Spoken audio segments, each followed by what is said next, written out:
pesniškem mešanem pevskem zboru Notranjska za to čudovito izvedbo, ki nam je priklicala spomine na naše rajnke, tudi na tiste, ki se jih danes še posebej spominjamo.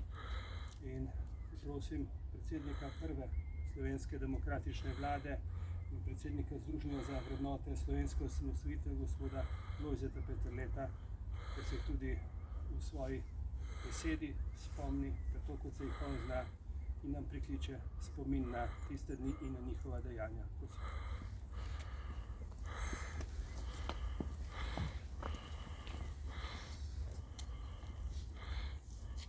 Dragi svojci, padlih v vojni za Slovenijo, dragi veterani, domoljubi in demokrati,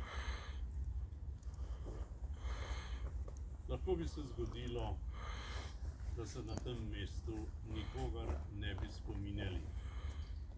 Lahko bi se zgodilo, da ne bi praznovali dneva državnosti, ne dneva enotnosti, tudi ne dneva suverenosti, pa tudi muzeja slovenske osamosvojitve ne bi bilo treba ukinjati, ker ga nihče ne bi postavil. Tu smo občestvo hvaležnosti in dostojanstva s poklonom tistim, ki so bili pripravljeni dati tudi svoje življenja za svobodno prihodnost Slovenije. In vemo, da ni bilo nujno, da bi do takih žrtev prišlo, ker smo imeli v takratni jugoslovanski ustavi zapisano prav samostojnosti in odcepitve. Beograd tega ni upošteval, mi pa smo bili, hvala Bogu, pripravljeni. Vem, da smo tvegali vse in zato se tukaj danes tudi spominjamo žrtev, ki so padle v vojni za Slovenijo. Malo narodov se je osvobodilo brez cene krvi,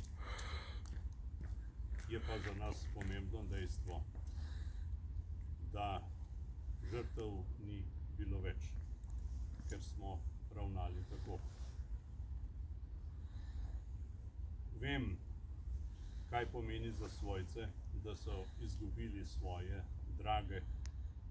Vem pa tudi, da se zavedajo, da so dali življenje za najsvetejše, kar pomeni slovenskemu narodu.